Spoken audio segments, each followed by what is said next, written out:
This is Ethan Morton from Purdue men's basketball, and you're watching Boilers in the Stands.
Well, hello, Boiler fans, and welcome to another show of Boilers in the Stands, brought to you from the Braggs in the Stands channel.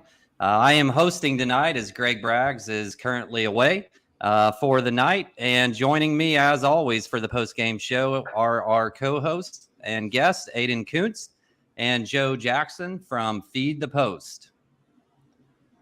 How's it going? Good. Well, another night, guys, another road victory in the Big Ten. Purdue defeats Minnesota 61-39 tonight. Pretty dominating fashion right off the jump. Just an awesome defensive effort. As they said on the broadcast, that was our lowest points, tied for the lowest points in the history of the Purdue Boilermakers. Just want to get some initial thoughts. So, Joe, we'll go to you first. What are some thoughts you had just coming out of that game? Yeah, just a performance that is maybe not to that extent, but a performance that's expected. Purdue dominates an inferior team, a team that just couldn't handle anything Purdue was doing. And then Purdue's defense was really, really good. And, they obviously Minnesota scored 12 points in the first half. A little bit is bad shooting variance. I think, normally maybe they get to 20 or so in the first half with the shots that they took.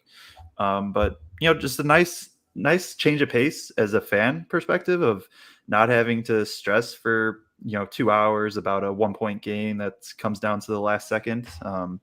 So on that end, it's kind of nice just to chill for a bit, just kind of enjoy some good basketball, at least from the Purdue's end. And then Braden Smith, just could have maybe got a triple double if he really wanted to tonight. Just pretty much got anything he wanted, and that was good to see also. Yeah, there's no doubt that Braden was kind of owning this game right off the jump. And a lot of times we see that in the second half. It seems like he figures something out and comes out and then is kind of going and just controlling that game on a string in the second half. And today, I thought especially, he kind of did that right out of the gate. No doubt about it. Aidan, thoughts?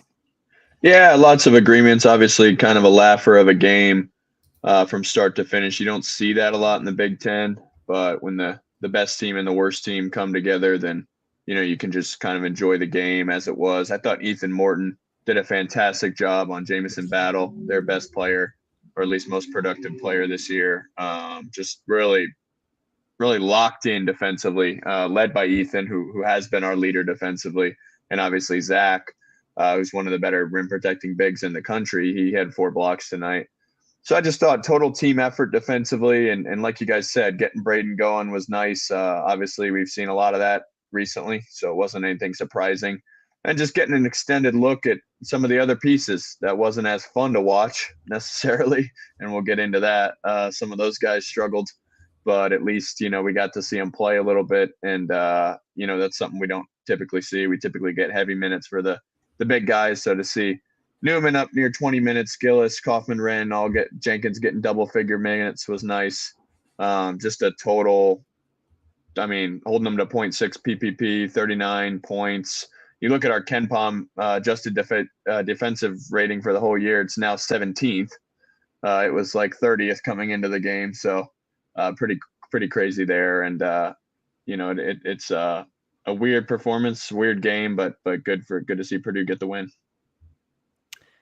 Yeah, without a doubt. I think, like you said, just both of you have mentioned defensively just how tremendous of an effort it was. And interesting to me because a lot of times as we kind of look at what Purdue, wants to do and kind of dares teams to do in terms of giving up a little bit of that mid-range game.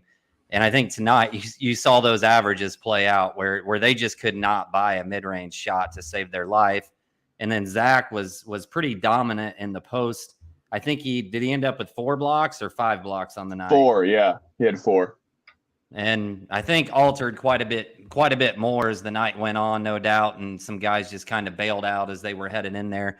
Anything specifically defensively that you saw, Aidan, maybe that was different tonight than the last few games that we've seen? Or is it just a matter of Minnesota's not very good? Well, certainly that's a big part of it. Their guard play is just not very good. I was interested in the first part of the game.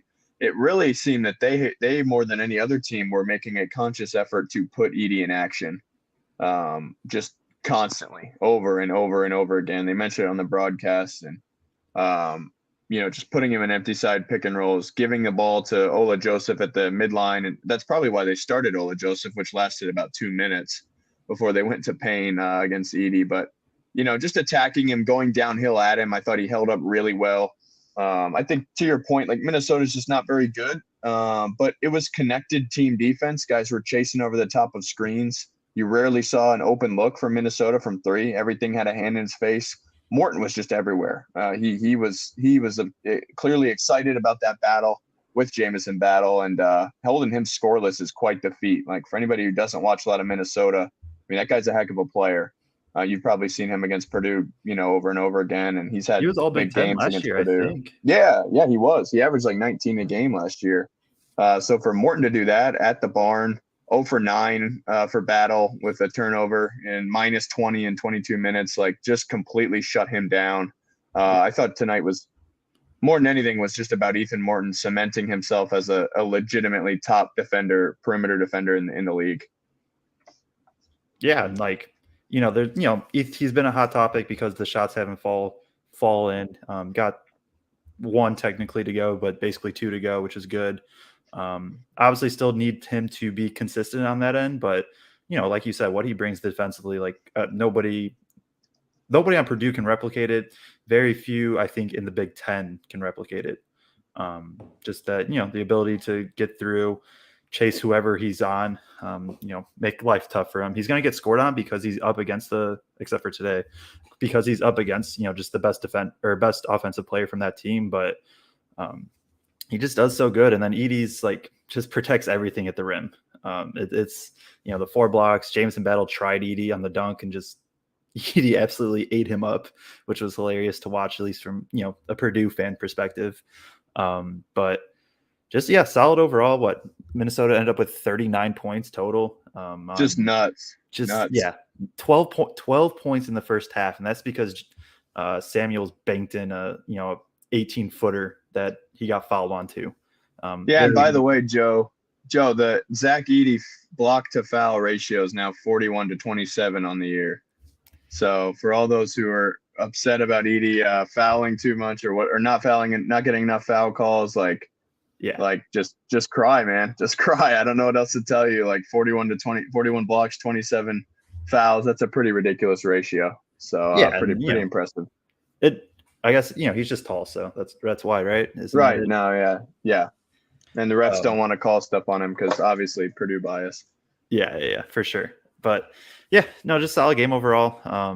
It's a tough game to really analyze because it's like after the first, 15 minutes, I mean, Purdue still got a lot of good stuff, but also like, they're not going full throttle. I mean, I guess Smith, Morton, and First just kind of always are by default. Like that's just their motor. But you're not like throwing out the kitchen sink. You're not, trying a bunch of different things. You're just kind of getting through the game. So then it's tough to, I think for me at least, it's tough to really analyze and be like, okay, what do we take away from this game? There's still definitely little things, but I think it's a lot tougher just in this blowout because it's just like, it's just such a those last 20, 25 minutes aren't going to be replicated the rest of the season, most likely. Like, and so it's just tough to really take anything from that. If we want to, I think Kraig might be dealing with a little bit internet issues, so I will do my best to host. Go through the stats real quick. So Purdue 61-39, and you see Smith ended up with 19 points, 7 rebounds, 7 assists. First had 6 points and 9 boards in only 19 minutes. Purdue ended up shooting 7 of 16 from 3. I think they started out like 1 for 7 or 1 for 8. Yeah, it was ugly early. Yeah. It wasn't great. Newman got a couple to fall late. Minnesota was going under on every single Smith screen, and we'll talk about that in a sec. And like, maybe you know why. I don't know why. No, I don't know why. I don't know. Let's see. Anything else? 36. Minnesota had 39 total, and Purdue had 36 points in the paint alone. And I think that just kind of, that just pretty much tells where the story, where this game was. Just absolutely dominant inside. 18 assists to 9 assists for Purdue to Minnesota. Minnesota shoots 31% overall, 2 of 10 from 3 for 20%. They actually shot above their average on free throws, I believe. I believe they're like a 55% free throw shooting team, and they got. Are they really? Wow. They're one of the worst. It's bad. Wow. I mean, I can pull it up really quick, but 12 turnovers for Purdue. I don't know if that's like a concern in this game, or if it was just you blow it off a little bit because of what the competition was and like how the game progressed. But yeah, and Brian Phillips asking, assist to basket ratio. It looks like 18 assists on 26 makes. Pretty good, pretty good ratio there. You're always looking to get like 75% is a really good number there. We could get into 69.2% assist ratio. Yeah. So good. I mean, good percentage there. And, I think probably the story of the game was Braden and his play, just aggressive early, as we talked about. Going back to why, those ball screens, why they're going under, I don't know. I'm thinking about that now. And I guess, they've seen probably how you can get burned if you hedge against Purdue. Because Braden is quick and he's strong and he can turn that corner. And if he does turn that corner, then it's just a lob to Edie. So I guess that's why they wouldn't hedge. Obviously, hedging being, jumping out and turning your chest towards the other baseline, trying to cut him off. Drop, they don't really have a defender to drop. I guess Payne could, but then what do you do with Edie? That's also tough. So I guess maybe they just thought, hey, if he beats us from 3, he'll beat us by going under. But he beat you, so it didn't really work out for him. But I guess it's kind of just pick your poison, like Izzo said.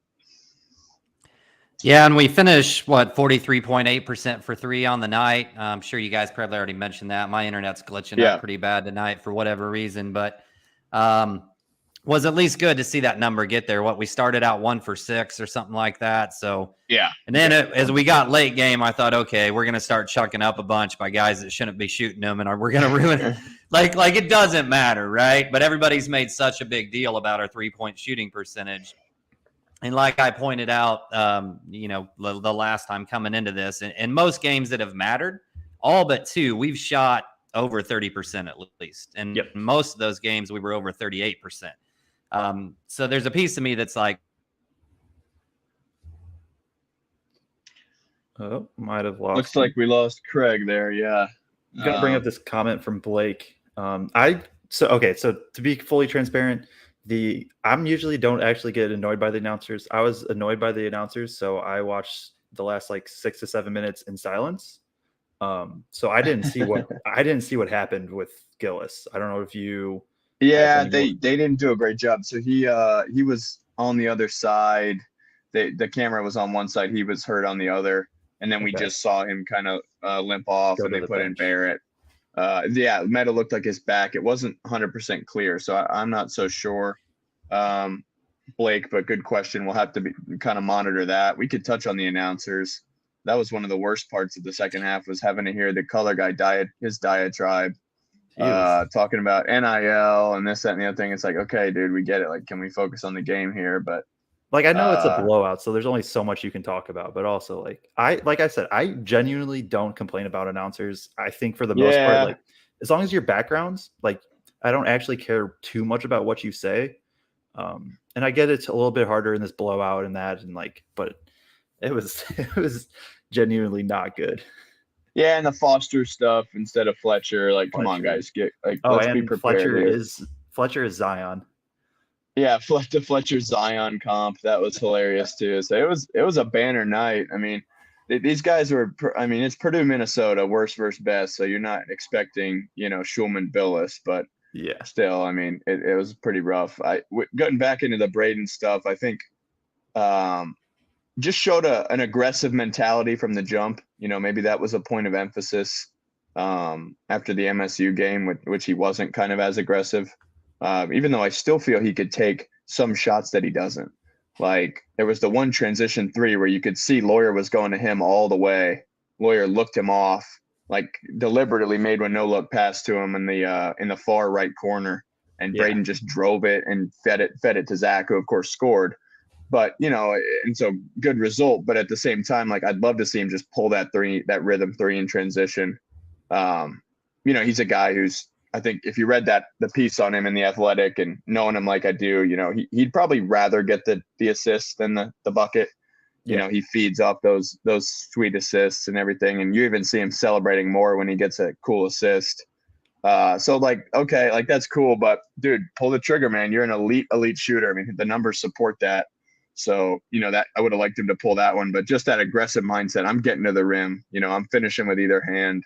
I'm finding my guys, and they really had no answer for him. They don't have great perimeter defense to begin with. No. But I just thought him in ball screens, him in transition, the whole thing. He just took control of this game from the early going, and he was not going to let Minnesota, come back or anything like that. No, he just had an answer at every turn here. I think maybe at one point they cut it to 6 or 7 in the first half, and he just blows by a guy, gets a layup. I mean, he's one of the quicker guys in the league. Today. Yeah, he is. And I think he refused screen, just get downhill, didn't matter. Like, he was just, and like, it's Minnesota. So, like, he's supposed to do that. Well, he's supposed to do that now that we know it. Coming into the year, maybe we weren't expecting that as much, but he just got what he wanted. And it was just fun to watch. Like, I know we both love watching Smith. But he's just a really, really fun to watch. Sorry, I know I completely cut you off, but you're good. Say. We were just we do have a PSA from Kraig that his Wi-Fi is just not gonna work out for him tonight, so I don't think he'll be coming back on. So you might just be stuck with the young boys tonight. We'll do our best to make. We'll do our best. We're definitely a little more tech savvy than those guys, so we might be able to answer your comments. We'll see. Corey Leslie. Corey Leslie talking about Brandon Newman. And give us questions, guys. We'd love to answer them. Yeah, let's make this interactive, especially with how bad a game this was. Yeah, exactly. Why can't Newman ever play within the system? Yeah, it's a good question, man. Like, he really is. We were talking on the podcast today. Our podcast feeds a post. There are some similarities between him and Matthew Meyer for Illinois, of like guys that both coaches are kind of like scared whenever they take the shot. So yeah, that's definitely the case with Newman. Like, you really like freaking Matt Painter's probably a little annoyed when he takes some of those shots, and then Ben Johnson's also sitting there like, oh gosh, we just let one of their better shooters get a semi-decent look.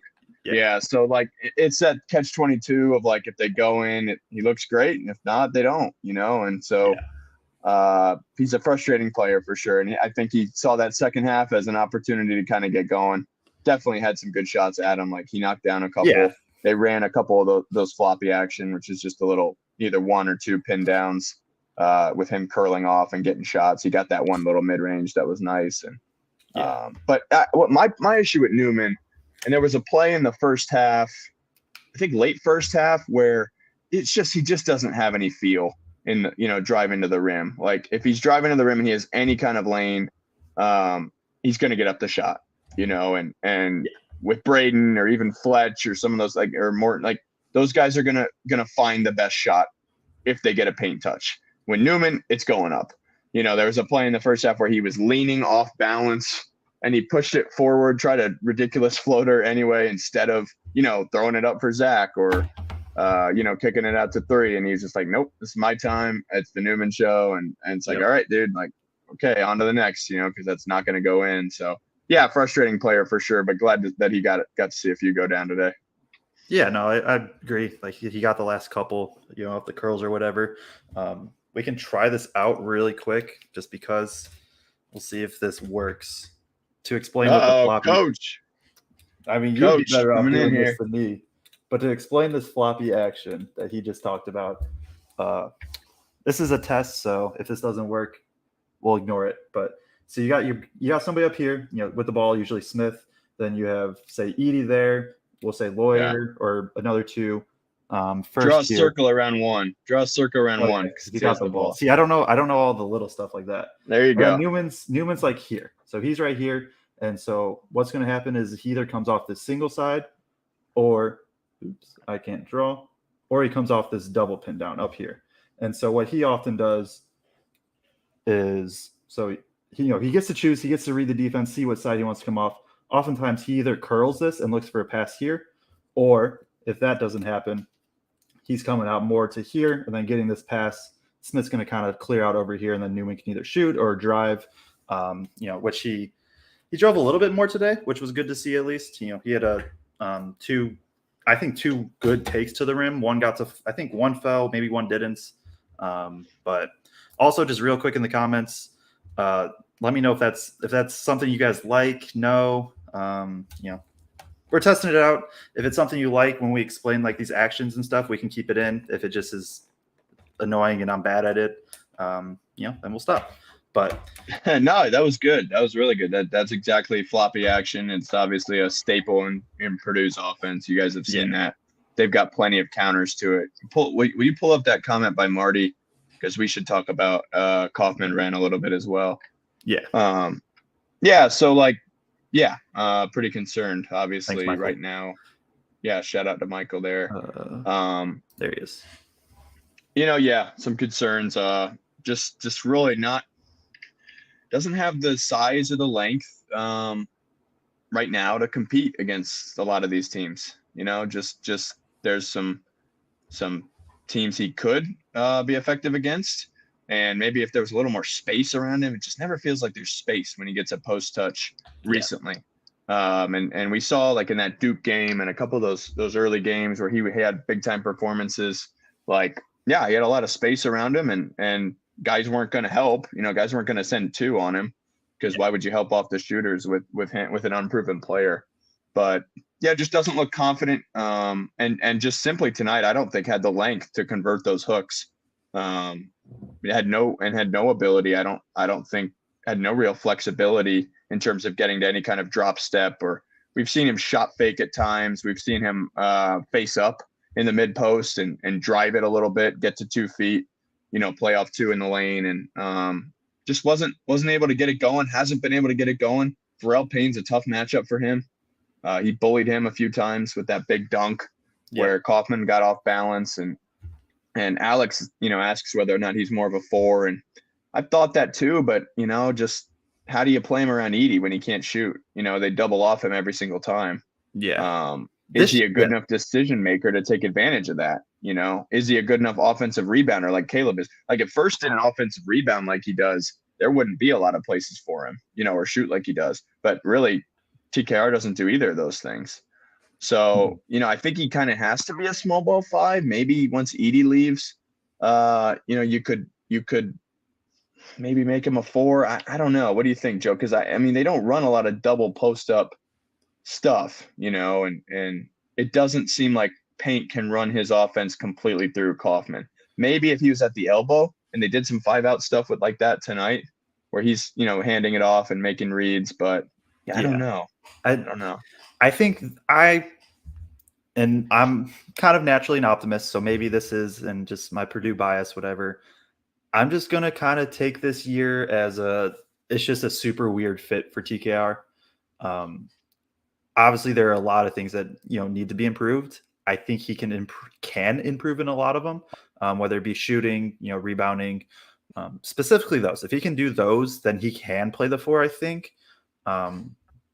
But really, well, the 4, I don't know. It depends on who he's with. Like if he's with Gillis, then he has to play the 5. If he's with First, like I don't know I guess TKR is technically the 5, but yeah, he is. Takes 5 matchups maybe. And I think this is the bigger thing is TKR just needs he has really good footwork in the post, but if he gets a little bit quicker feet, I think that makes I think then he can actually be a 4. If he can, have a little bit quicker feet and defend, like my mind goes to Tyler Wall, who's a very good player in the Big Ten. That's a good comp. More players more like that are more like have some speed but aren't gonna blitz you off the dribble, get downhill. Like if he can defend those type of 4s, as I'm just literally Terrence Williams, like those types, like just not super big but not super quick. If he can do that, I think that's something that would be maybe make him a 4. So we have a comment here from Mad Sizz. What would be your dream play for Purdue to run? Oh gosh, they've already probably run it over and over. Yeah. I mean, they probably run. I love that lob. I love that lob to Edie that they run, where they're faking him lifting and he just back cuts and gets a lob. I love that one. They fake like the down screen for him and then he just gets guys flying. I'll say this. It's my favorite. Oh, you go while I think of my favorite. No, you got it. You go ahead. I'm still brainstorming. So okay, I'll say this: the one they ran tonight, where I don't remember the play, but it got a Gillis 3, where it was they went Chicago on one side, so they had a 5. I think it was maybe Kaufman who had it, dribbled over. They were acting like they were going to run that pin down into a dribble handoff on one side for Smith, that wide Chicago action, where Smith kind of comes off and tries to turn the corner. Then they flipped it, and it looked like they were going to run. And usually when they flip it, they run floppy on the other side for a shooter. And they flipped it, and it looked like it was going to be for Lawyer. And then Gillis just curled it, and it became a single pin down, and he got a 3 out of that. That was absolutely filthy. Yeah. When they ran that, I mean, my goodness. Kraig, are you back? I'm actually hardwired now, so I think I should be okay. That's the first time I've ever had that much trouble with my internet out here. So learned something new today, but hardwired is better, I'm assuming. Yeah. Nice. Just to quickly answer the question before, we kind of get you back in. The question was the, dream play. I'm saying changing it to my favorite. My favorite probably right now is that horn set that I've broke down a couple times.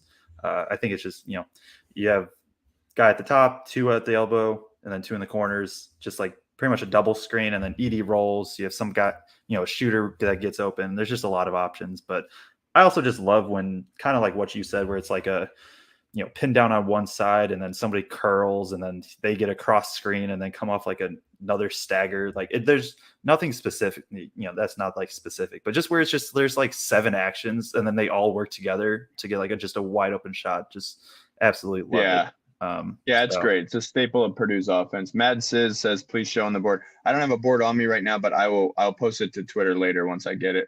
Once the game's been posted, I'll post it to Twitter. It was pretty sweet. Kraig, what's up, man? What are your thoughts? Well, obviously I don't know exactly what all's been covered right now, but you've just kind of been all over the place. So just let it fly. Yeah. Have we mentioned the fact that 18-1 is the best start in Purdue history? We have not. Yes. So I think that is an accolade that we do need to mention, as much as was said about last year's team and the start that was there and everything else. They did mention that on the broadcast tonight, that 18-1 puts them, I think, by themselves. So no doubt, just another notch in the belt for this group that has done a lot of things that are first along the way. No doubt about it. So In terms of a dream play, man, I just want to see high ball screen pick and roll action with Braden all day. That's you. Fair. You know me, That's Joe. fair too. I just love creativity of that 2-man game, and then him spraying it out to shooters if they crash down on Zach. And there's nothing that gets me more excited during the game when I see Painter kind of turn him loose and let him go in that action. And it doesn't work every game, but there's been multiple games where then he's just kind of took over in that moment, and he's gonna stamp it. We're gonna score 8 or 10 points in a row or whatever it may be. So. Did you guys see Michigan and Maryland both lost? So we are now Michigan and Rutgers, but yeah, Michigan and Rutgers both lost. I got you. So Michigan lost to Maryland. Right. So we're now 2 games up on the field. I mean, that's huge. Wow. What, two games up, and still, a little over half of the conference season left, but it's very much Purdue's for the taking.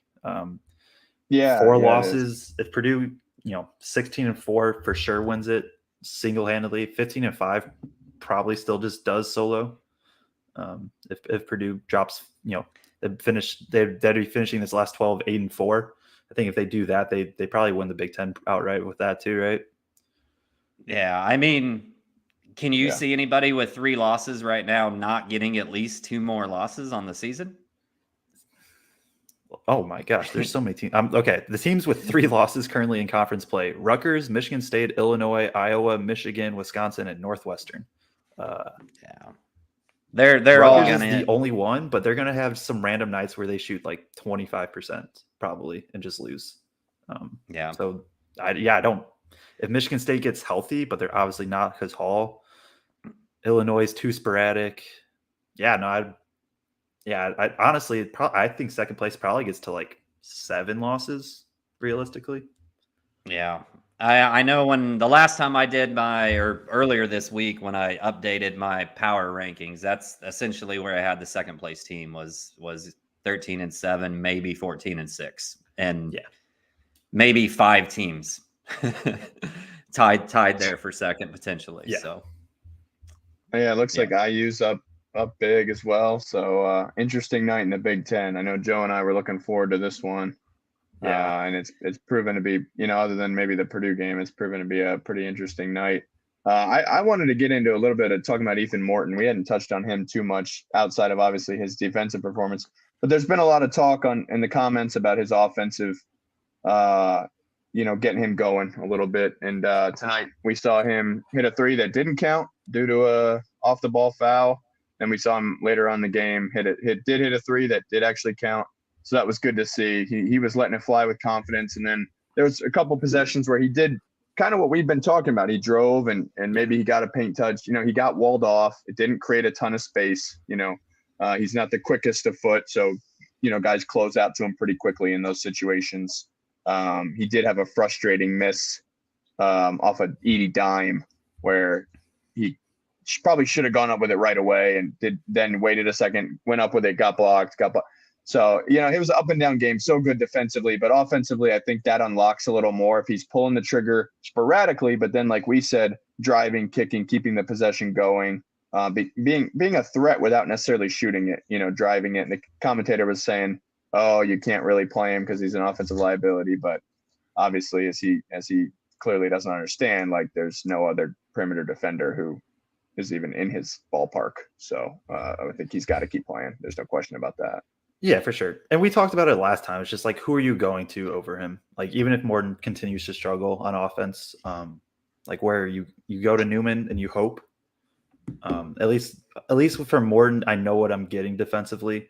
And like, maybe I'm getting, he's getting like the Ben Simmons, Draymond treatment type stuff at times on offense. And you just have to work your way around it. Obviously it's not ideal. And, Ethan knows that too. You interviewed him, Kraig. Like, it was a good interview. He's definitely the type of guy that knows he's a liability right now at times. And I would be shocked if he was not working his hardest on it. So, and you still got to get results, but especially with how the Big Ten is shaking out, like, Purdue can afford to toy with stuff a little bit if we're looking at March Madness as like the ultimate goal, which obviously it is. I think Purdue, like, as of right now, you can afford to have Morton, I think, try to shoot his way out of stuff. Maybe if it comes later and like, we only have a 1-game lead for the Big Ten, whatever, like maybe, maybe then you could try to hold back a little bit. But right now, with just how the schedule is and how it, Purdue's not dominating, but winning a lot in the Big Ten. I think you can afford that just a little bit more. I don't know if that's just me being, more optimistic, or if that's, if something you guys agree with. No, I agree. And I think tonight, I felt like there was a lot of that tonight. Like, yeah. I mean, with where our total ended up at 61, had we just primarily played to our offensive strengths, I think we easily could have ended up at 75 or 80. It seemed like there was a lot of, okay, let's try to get this guy going who hasn't really been cooking lately, or let's try to run a little bit for him and see if we can get something going there. Throughout that really, as soon as we were up 15 to 20 points, it kind of felt like that through the whole thing. So, as the game was going on, I was going to ask a question about, first minutes versus Gillis's minutes. And then I pulled up the stats and realized they played the exact same amount of minutes tonight. It didn't feel that way, did it? And then Gillis actually outscored First tonight too. But it sure seemed, I don't know, it seems like he's really putting his imprint on offensive rebounding and on the glass. Especially. No. Yeah, I like Caleb's effort. I really do. Sorry to cut you off there, Joe. But I think Caleb's a better defensive option than Mason, which might surprise some people, but the numbers would support that. And he's a better hedge defender. He's probably a better rebounder at this point. He can space the floor, not to the effect Gillis can, I don't think. But his offensive rebounding and his defense make him probably the best option to start right now in my mind. Although I like what Mason's doing, man. He's really playing his role, buying into his role. Painter talked about it this week. I mean, he's started games at Purdue, big games at Purdue. So for him to embrace kind of a bench role is pretty impressive. Yeah, no, he's been the perfect fit next to Edie. He can space a little bit when he needs. Him and Edie are just, when they're on the floor together, Purdue just does not miss a rebound. It feels like just ever, like very, very rarely. One of the best rebounding teams in the country. I don't have the numbers pulled up. Maybe I'll get to them in a sec. But like I would be interested to see what their offensive rebounding rate are when those two are on the floor compared to not. It's got to be a pretty big difference. But just kind of I'm looking at KenPom now. Purdue went up 11 spots on defense from that game, which is just funny to me. So what are they now?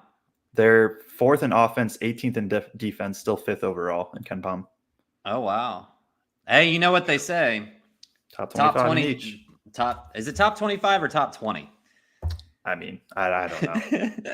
At that point, the 5 spots shouldn't actually matter. But either way, right. Purdue's safe right now. Yeah, for sure. So do you have you have something else, Kraig? I know you were kind of in and out before. I don't know if you had any thoughts that we didn't. I'm sure you've probably already hit on most of them at this point. Man, I really would have loved to see that 1-3 count for Ethan, like you mentioned before. For him to finish, had he finished 2 for 3 on the night, I sure think that would have given him a lot of confidence from 3. But even without it, I do think he has a decent stroke, and I think he needs to keep shooting, and I think he needs to figure it out. Kind of like Aidan said, there might be some games where we can afford to play around with that a little bit right now and let guys like him keep shooting. Because I did think one of the analysts said something really good tonight about he worried, or I should say it was a decent observation, that he worried that sometimes Purdue got settled in so much to a trap of Edie and Lawyer, or Edie and Smith, whatever it is, just like 2 things that are really working. Are those other 3 guys on the court growing, or the other 2 guys on the card, are they growing as we approach March? So I would love to see, and the fact that they still do, Ethan talked about that his whole teammates and coach keep telling him, keep shooting. The eye on the prize is March, not now. And you want to win all those games now, but you need everybody to be peaking in March. So I think that growth has to continue. Yeah, absolutely. Absolutely. I think running them not running plays for them. I don't think Painter would ever do that. He might for First maybe occasionally, but nice to see First get to his hook. I mean, again, those who watched First in high school, I mean, he was a dominant post player. Granted, he played at a small 2A school for Blackhawk Christian. But he operated out of the post. He was a stud in the post, had a lot of counters, has really good footwork, and has just become this kind of stretch big at Purdue, which is great. He's good at it. But I think some of those opportunities for him to get a post up with Edie on the weak side, if you miss it long, those are good opportunities to get him involved in the offense. So I think that's a good comment. I think I don't know about Morton. I don't know about running stuff for him, but certainly for First maybe, and Morton's been so good defensively. Sean Stevenson talking about, could we have seen a triple-double from Braden? I think absolutely. I think I texted these guys that he was on triple-double watch 5 minutes into the game. He had 9, 4, and 5 already. Was just in control. He had several triple-doubles in high school. It's going to be something he does probably pretty regularly with the way he rebounds on the defensive glass, just going up to get it with that long wingspan. And had a few tonight that could have been assists, had a sweet pass to Caleb that he couldn't finish, and maybe a couple others that, could have potential assists that didn't actually manifest themselves. But yeah, he's an engine of this team, man. And getting up 13 field goal attempts is awesome. Leading the team in field goal attempts, that's a thing that could really come back to help us in March. Him shooting the ball double-digit times a game. This is a guy that is timid shooting the ball at times because he prefers to get his teammates involved, but when you're shooting whatever he is, 48, 45, 90, essentially, that's a guy who needs to get some more shots within the flow of the offense. And obviously Painter's talked about that. So good to see him do that tonight. Yeah, and I love when he uses that Zach Edey screen and kind of just comes over the top of it just enough to get that defender to start to drift, and then kind of shuffles back just right in front of Zach and then pops it. So good. Yeah. And if he has the confidence to do that consistently when they're going to play it that way, I think that's really big again, come tournament season for sure. What are your guys' thoughts going forward? Maryland coming up. Go ahead, Joe. You take it. I was pulling up the comment. There we go. Maryland, they won today. Obviously, we did not watch the game. I'll probably get to that tomorrow, but it's a game that I think Purdue's just a really bad matchup for Maryland, to be honest. Maryland is predicated on getting the ball inside, getting to the rim. Jameer Young's really good point of attack. So I don't know. Does Morton get him? Does Morton get Young? Or does Smith get him? Yeah. Morton probably gets Young, and I think that length's probably going to affect him. That will mean that, if that happens, I don't know if that happens. If that happens, that does mean Smith's going to be on a 6'5" guy and probably in carry. So he's going to have to limit the drives from him, although Carey is more just really a shooter or tries to shoot. Has struggled this year shooting, but they've struggled as of late. Lost three of their past 5, 8 of their past 10 or something like that now, or 6 of their past 10. Sorry, I don't know how to do math, but I think it's a bad matchup for them just because of how much they focus on getting the ball inside. They, when they were on their big win streak to start the year, it was a very much getting to the rim. Reese was dominant. Reese was shooting 80% from 2. Jameer Young was just dicing up dudes into the lane. And that's what Purdue does. Purdue takes away shots at the paints. The Cobra Stats, I think on Twitter, did a great thing showing how little Purdue allows teams to shoot at the rim. I dug a little bit into the numbers myself, and so Purdue before this game allowed 29.7% of opponent shots to be at the rim, which is the lowest in all of D1 this year. It's the lowest number since 2016 when Taco Fall was on UCF, and it's the lowest for a Power 6 school since it was over the past decade, which is all the data that I had. So I'm probably jinxing it, and it's going to be a super close game, but I just don't know how Maryland scores the ball, to be honest. But hey, why doesn't Zach Edey get fouls? Because nobody tries, right? I mean, that Yeah, nobody conversation is tries. ridiculous. So Yeah. No, it's stupid. We shouldn't even. Joe, I was going to say on Maryland, Oh, yeah, you got it. they don't run a lot of zone so far this year. I think they've run. They I will just quickly sometimes out looked of it the up when I- press. Yeah, they've run about 100 possessions of zone and about 1,200 other possessions of man. So, maybe some a little bit out of there if they press us a little bit. The thing about this year is that the subbing in Braden for Eric Hunter has just completely taken away the ability for teams to press us, at least effectively. So I would be interested to see if they do that, because you then have Edie, at the back of it if they commit.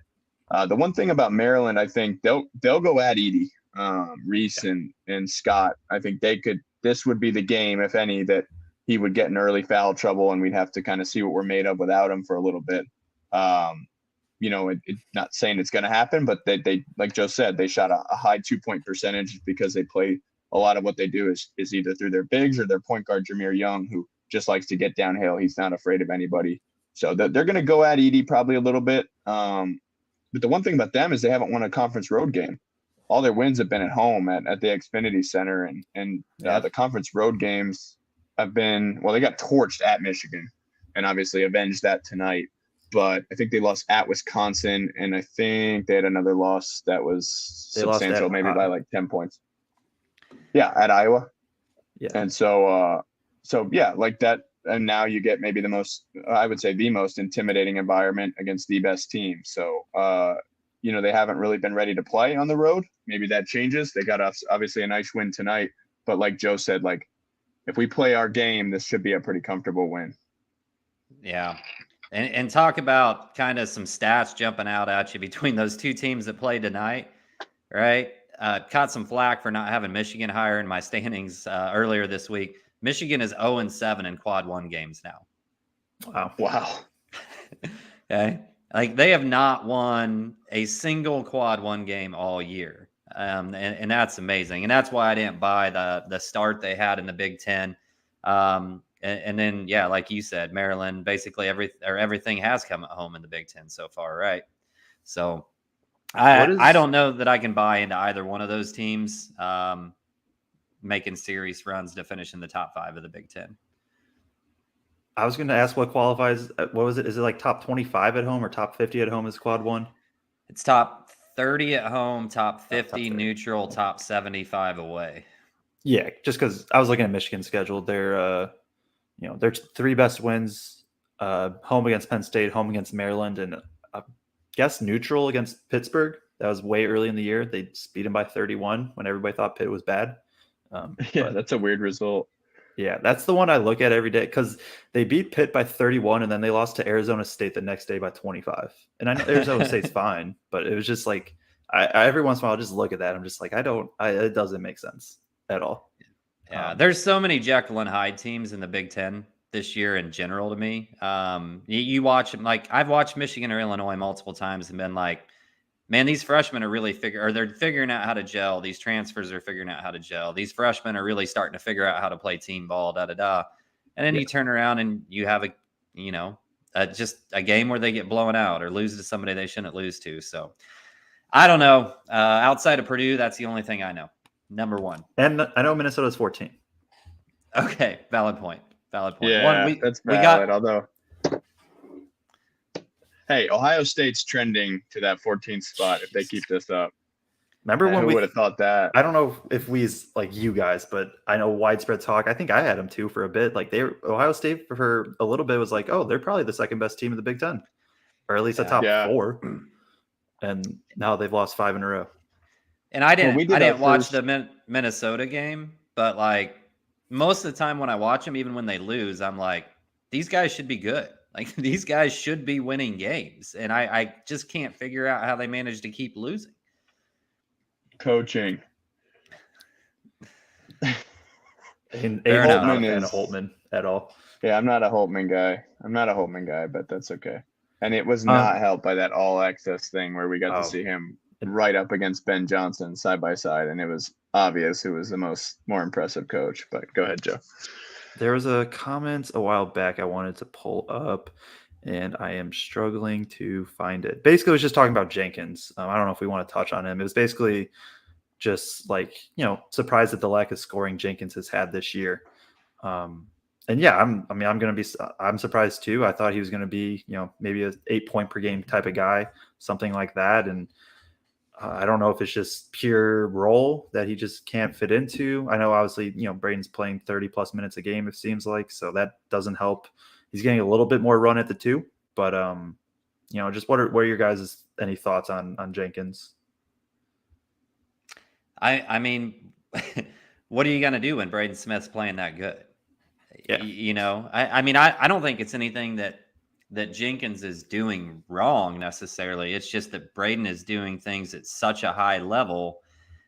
Where do you get him consistent minutes? And Jenkins was a volume. When he was a high scorer, he was a volume shooter, much like Carson.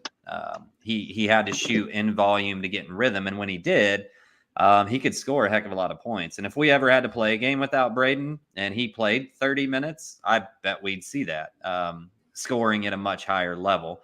But we wouldn't have the shot creation that Braden brings to it.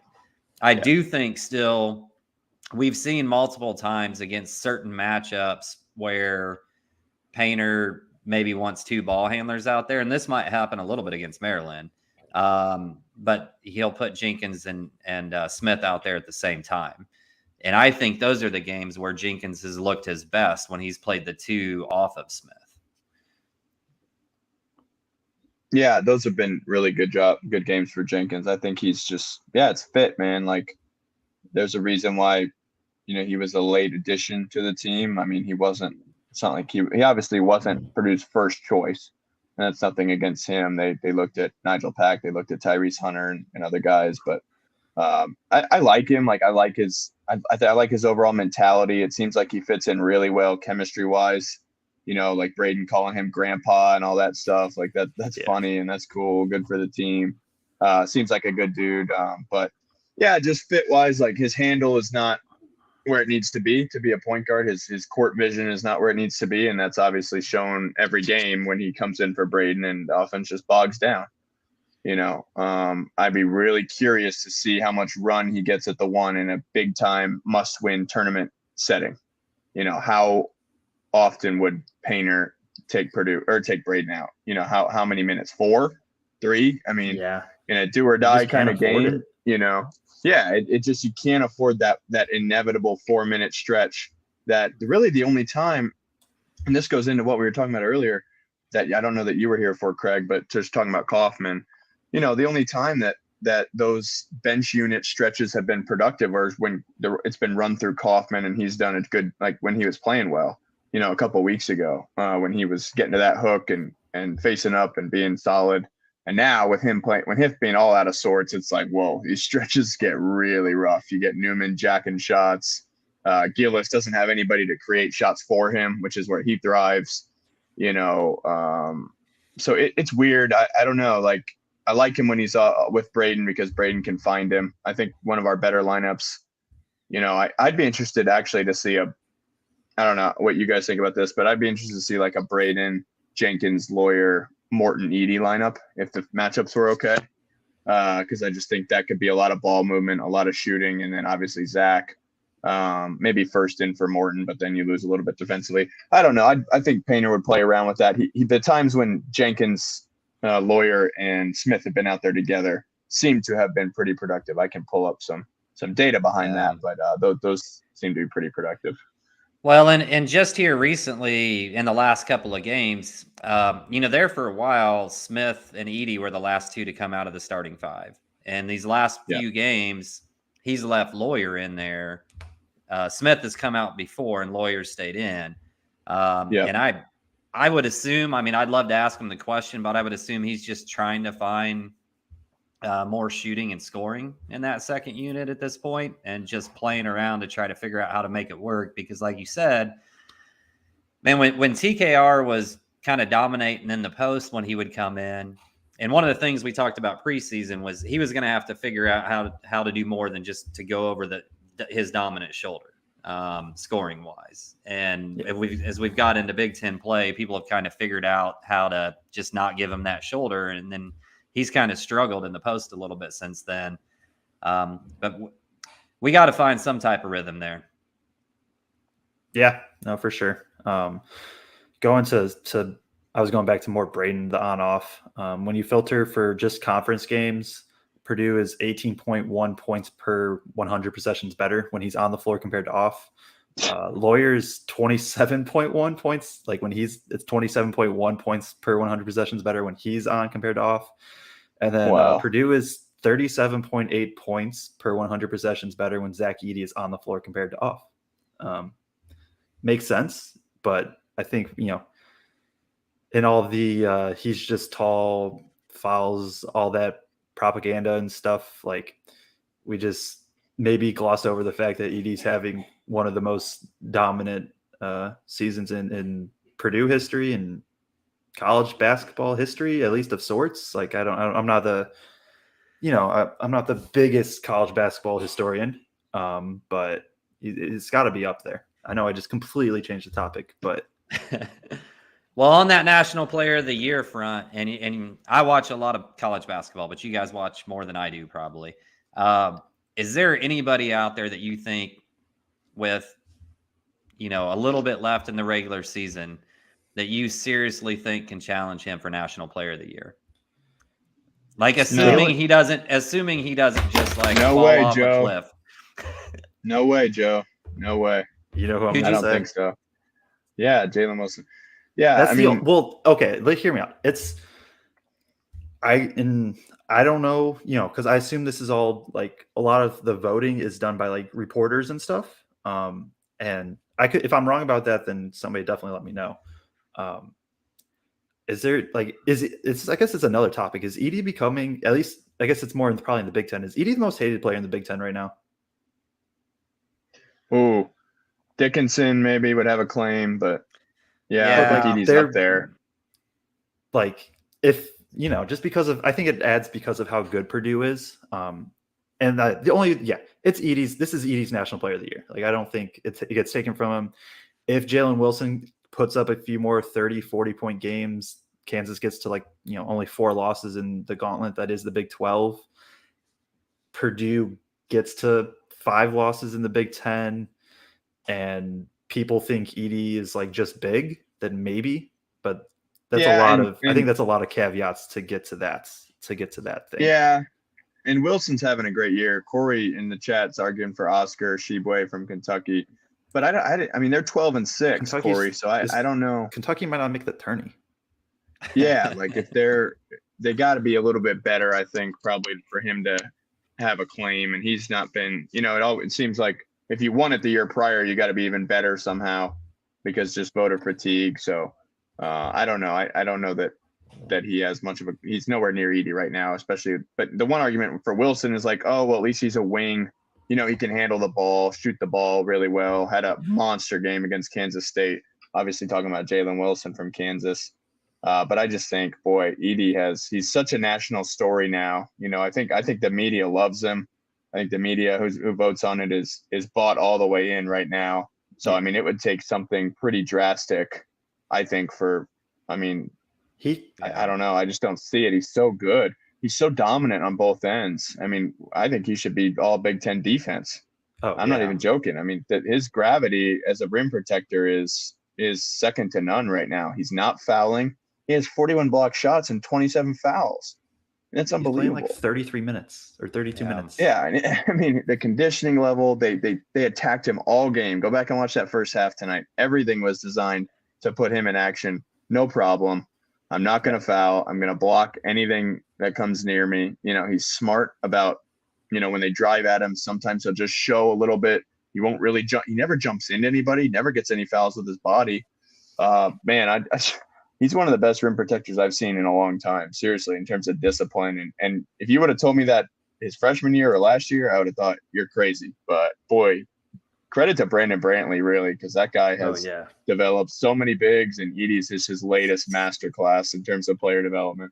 Yeah, and his name doesn't really come up enough. No, Brantley's name should be when they have a color analyst on the call that is a big man. You'll hear them shout him out quite often on the broadcast, but he needs to get more love because the work he does at developing big men at Purdue has just truly been amazing. Hey guys, the chat's going crazy over there. We've got quite a few viewers on listening tonight. If you're watching the show and you're liking what you're hearing, please do make sure you hit that like button. As you hit that like button, it just shows up and feeds the algorithms, get it out there to more Purdue fans that are watching too. See if we can get more likes than Edie has blocks, Yeah,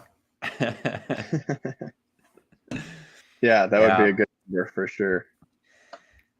Is there much more to really get into about this game, guys? I feel like if we do, we're just getting into the the roots or whatever, the weeds. There it is. Yeah, like I heard you guys in one of my 2 technical difficulties earlier. I heard you guys talking about the announcers, talking about everything besides the actual game that was going on. And I feel like we've already gone in about 5 different ways other than the actual game tonight as well, but we just don't have a whole lot to say about the game necessarily tonight. Any final thoughts from you, Joe? Just a solid game overall. Smith was dominant. I love watching when Smith is super aggressive like that. I think, he's just one of the most fun players for me to watch, just period. Edie, couple of huge blocks, gets whatever. I don't even remember what did he end up with points wise, like 15 or something, probably 12. Oh wow, 12 and 6. But like it was just good game. Get out of there. No scares other than I guess a slight Gillis back tweak possibly. Jeez. Just get out of there. Got the win. No worries about the score at all. Like there was no Minnesota run, nothing. It's just dominance. And, that's what we were hoping for. That's what we expected, I think, of sorts. And it was good to see that. Good to see that from this team, especially after they've been really battle tested, 3 of their last 4 games, 4 of their last 5, whatever. Yeah. Aidan, final thoughts? Yeah, I mean, obviously similar. Corey Lindsey says they could lose to Truman State every time he watches Minnesota. But you know what, Corey, like they had been playing decently of late. In the month of January, just one blowout loss to Illinois. Otherwise, they beat Ohio State, took Nebraska to OT, lost by 3 at Wisconsin. So like this Minnesota team had been showing signs of life. And tonight, Purdue just absolutely, took those signs and threw them out the window. It was dominant. Obviously, as Joe said, it was the best defensive performance I've seen in some time. Didn't feel like a ton of luck was involved. There's a service called Shot Quality that kind of assesses the quality of shots that each team gets and puts out a score prediction, a score, basically what the score would have been or should have been according to the quality of looks the teams got. And I'm not so sure when it comes out tomorrow that it'll be all that different from what the actual score was. 45 maybe? Yeah, I mean, it didn't feel that Minnesota was getting great looks. It felt like Purdue was just suffocating. And for them to do that on a road game in an easy spot, like a lot of teams, this spot at the barn easily would have, let them back into this and made this a game somehow, but just dominant. And we have a legitimately elite point guard, and he continues to show that game in, game out. I'm just excited to see where this team's going to go starting Sunday at Maryland, and then we get into a really fun stretch. So good win. Nice for probably nice for Edie to kick his feet up a little bit, even though those little seats they had him on looked really cramped down there in that little whatever you call that little step down the stairs at the barn on the bench down there. Looked pretty rough for him. So hopefully his back's all right, and hopefully Gillis is all right. But good win and good to get some guys some rest. Yeah. Hey, my buddy flew up with the team to the game at Michigan State, and he sent me a picture, and Zach is sitting perpendicular in the plane because that's the only way his legs fit is if he sits perpendicular to the seats. That's funny. So, that makes sense, though. Yeah, you talking about unbelievable. The seating there at Minnesota really made me think about that again. And yeah, just a giant of a human being in general. But he's more than just big. He's also skilled. He is. My final thought, guys, Purdue is really good. Minnesota is really bad. That's my really intelligent final thought here. I don't know when I do my 10 thoughts on Boiler Diehards eventually, and people keep getting angry with me that I'm not doing them the night of the game anymore, but hard to do when we're doing this also. Gotta get some sleep somewhere. Yeah, right. You know, I don't know that there's going to be a whole heck of a lot to say. Purdue played really good. Purdue is really good. Minnesota's not very good, and Minnesota didn't play very good. Joe and Aidan, why don't you go ahead and tell everybody where they can find you? Yeah, you can find me on Twitter at Joe_Jackson2210. I do game breakdowns the following day, so I'll have a thread out tomorrow for the Purdue Minnesota game. Also do some writing, do some longer form video where I talk about clips that I break down. And then me and Aidan do the podcast, feed the posts that was just pulled up. You can find it on Apple, Spotify, and Google Podcasts. We just recorded a Big Ten podcast today, just kind of going through a couple teams that have impressed us over the past week, a couple teams that have not. We do one Purdue and one Big Ten podcast a week, and nothing guaranteed. So, but a possibility that we get a guest, maybe a former player for Ohio State coming on next week. Nothing guaranteed, but we'll see. Gonna put it out there so it happens. Put it out in the world. Yeah, check the pod out, man. We're having a good time doing it. If you're interested in just the Purdue portion, that's Mondays or Tuesdays typically. Is the way we kind of do it, so that we can talk about the weekend games. Obviously, this week it'll be Maryland. You can find me at Aidan Kunst on Twitter, AIDANKUNST. Don't post a whole lot, but when I like to post some stuff, plays that I like and stuff like that. A lot of coaching content. Whoever asked me earlier, I think Mad Sizz, about that one Chicago counter.